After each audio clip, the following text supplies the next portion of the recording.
Hi అండి. Welcome to Anshu cooking vlogs. ఈరోజైతే restaurant స్టైల్లో బిర్యానీ ఎలా చేసుకోవాలో చూద్దామండి. ఇక్కడైతే మా బిర్యానీ టేస్ట్ చాలా సూపర్గా వచ్చిందండి. బిర్యానీ చేసుకునే ప్రాసెస్ కొంచెం లెంతీగా చూపించానండి, ఎందుకంటే స్టెప్ బై స్టెప్ మిస్ అవ్వకుండా డీటెయిల్డ్గా చూపించాను.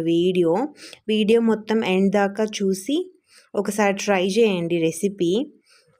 ఇక్కడ వీడియోలో చూపిస్తున్న విధంగా ఛానల్ని లైక్ చేసి సబ్స్క్రైబ్ చేసుకోండి.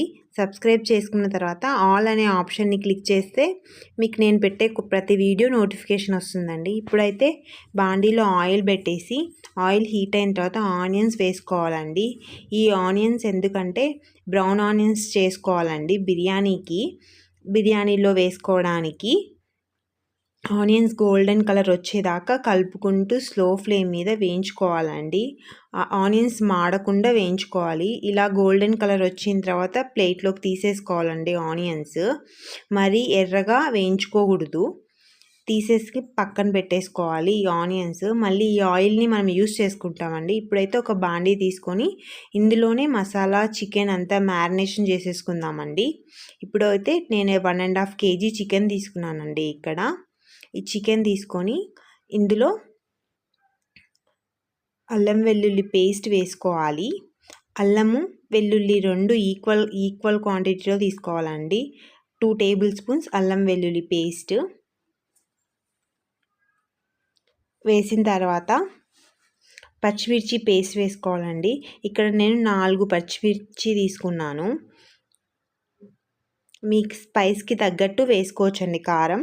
అండ్ బ్రౌన్ ఆనియన్స్ వేసుకోవాలండి. ఇప్పుడు బ్రౌన్ ఆనియన్స్ వేసుకొని అన్నీ వేసేసుకోకూడదండి, కొన్ని ఉంచుకోవాలి.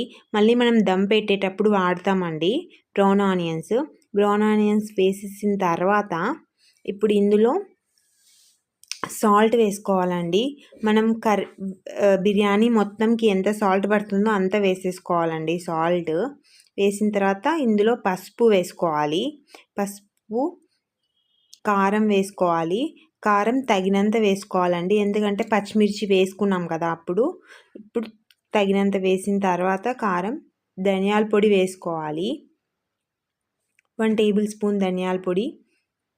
గరం మసాలా 1 టేబుల్ స్పూన్ వేసుకోవాలి. తర్వాత కసూరి మేతి క్రష్ చేసుకొని వేసుకోవాలండి. ఇప్పుడు హోల్ గరం మసాలా, ఇవి చెక్క, లవంగం, బిర్యానీ ఆకు, మరాఠీ మొగ్గ ఇవన్నీ వేయించుకొని వేసేసుకోవాలండి. పౌడర్ వేయించుకుంటే దాంట్లో ఫ్లేవర్ మంచిగా వస్తుంది. వేయించిన పౌడర్ని మిక్సీ బట్టి వేసేసుకోవాలి. వేసిన తర్వాత ఇప్పుడు ఇంకా ఇందులో మనం ఇందాక బ్రౌన్ ఆనియన్స్ చేసుకున్నప్పుడు ఆయిల్ ఉంది కదా, ఆ ఆయిల్ని వేసేసుకోవాలండి. ఆయిల్ 1 కప్పు ఆయిల్ వేసేసుకోవాలి. వేసేసిన తర్వాత మ్యారినేషన్ చేసుకోవాలి, మిక్స్ చేసేయాలండి. ఇప్పుడు ఈ మసాలా మొత్తం ముక్కలకి బాగా పట్టేదాకా బాగా కలుపుకోవాలి. బాగా కొంచెం గట్టిగా రబ్ చేస్తూ కలపాలండి, అప్పుడే ముక్కలకి మసాలా బాగా పట్టుకుంటుంది. ఇప్పుడు ఇందులో పెరుగు వేసుకోవాలండి. 3 హ్యాండ్ఫుల్ ఆఫ్ పెరుగు ఇక్కడ వీడియోలో చూపిస్తున్నాను కదండి, అంతా 3 సార్లు వేసుకోవాలి. పెరుగు మరీ ఎక్కువ వేసుకోకూడదు. వేసుకొని బాగా కలిపి దీన్ని మ్యారినేట్ చేసుకోవాలండి.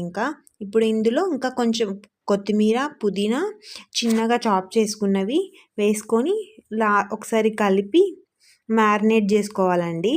దీన్ని ఒక 1 అవర్ కానీ మనకు టైం వీలుంటే ఒక 2 అవర్స్ కానీ మ్యారినేట్ చేసుకోవచ్చండి.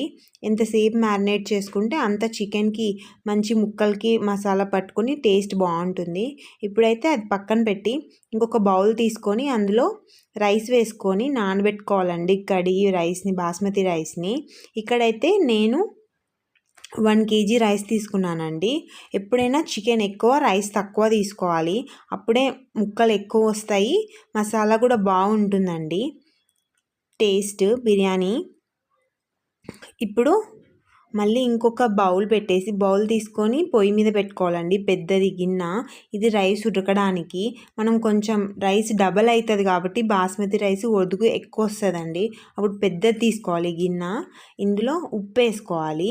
ఉప్పు వేసిన తర్వాత హోల్ మసాలా దినుసులు ఉంటాయి కదండి, బిర్యానీ మసాలా దినుసులు అవన్నీ వేసుకోవాలి.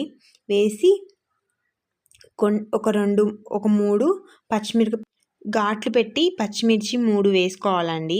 వేసిన తర్వాత ఇందులో పుదీనా కొత్తిమీర కూడా వేసుకోవాలి. వాటర్లోనే వేసి ఈ నీళ్ళని బాగా మరిగించుకోవాలండి. మరిగిస్తే ఇందులో ఉన్న ఫ్లేవర్ అంతా వాటర్కి వస్తుందండి. ఇప్పుడు ఒక పొయ్యి మీద ఆ రైస్ పెట్టేసి ఇంకొక పొయ్యి మీద చికెన్ పెట్టేసేయాలండి. 2 పక్క పక్కన సిమల్టేనియస్గా పెట్టేసేయాలి. ఇప్పుడు చికెన్ని మనం ఉడికించుకోవాలి. చికెన్ని 60% ఉడికించుకోవాలండి. ఉడికించుకున్న తర్వాత ఆలోపు అక్కడ రైస్ వాటర్ బాయిల్ అవుతుంటాయి. అందులో పైకి వచ్చేస్తాయండి కొత్తిమీర పుదీనా అవంతా, అవి మనం వేసిన పచ్చిమిర్చి అన్నీ అవి తీసేయాలండి. ఇంకా తీసేస్తే బిర్యానీ తినేటప్పుడు బాగుంటుంది. లేకపోతే అంత మధ్యలో మధ్యలో తగులుతూ ఉంటాయి అవి. ఇప్పుడు తీసేసిన తర్వాత ఇక్కడ అవన్నీ తీసిన తర్వాత చికెన్ని మళ్ళీ ఒకసారి కలుపుకోవాలి. చికెన్ని కలిపిన తర్వాత మొత్తం ఈవెన్గా కలిపిన తర్వాత మూత పెట్టేసి కొద్దిసేపు మగ్గించుకోవాలండి. ఈలోపు అక్కడ వాటర్ బాయిల్ అయి ఉంటాయి, అందులో రైస్ వేసి ఉడకపెట్టుకోవాలండి. ఇప్పుడు ఈ చికెన్ ఉడికింది కదా, ఇందులోంచి గ్రేవీ కొంచెం తీసి పెట్టుకోవాలి మనం దమ్ చేసేటప్పుడు వేసుకోవడానికి. ఇప్పుడు మళ్ళీ ఇంకా ఫైనల్గా చికెన్ కన్సిస్టెన్సీ చూసుకొని డ్రై అయిపోయింది అని అనిపించినప్పుడు ఇంకా ముక్కలు అంతా ఉడికింటాయండి బాగా. ఇప్పుడు దమ్ పెట్టుకోవడం స్టార్ట్ చేయాలి.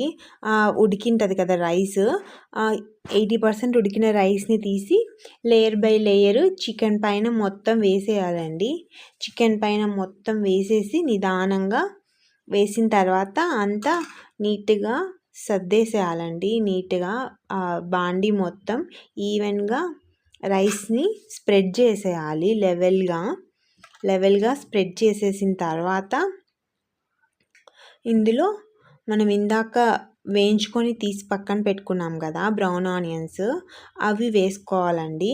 బ్రౌన్ ఆనియన్స్ మొత్తం వేసేసుకోవాలి. వేసిన తర్వాత మళ్ళీ ఇందులో ఇది గ్రేవీని తీసి పెట్టుకున్నాం కదా, ఆ గ్రేవీ కూడా వేసేయాలండి. గ్రేవీ మొత్తం వేసేసిన తర్వాత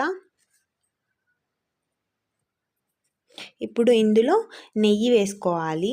కొంచెం మంచి ఫ్లేవర్ కోసం నెయ్యి వేసుకోవాలి.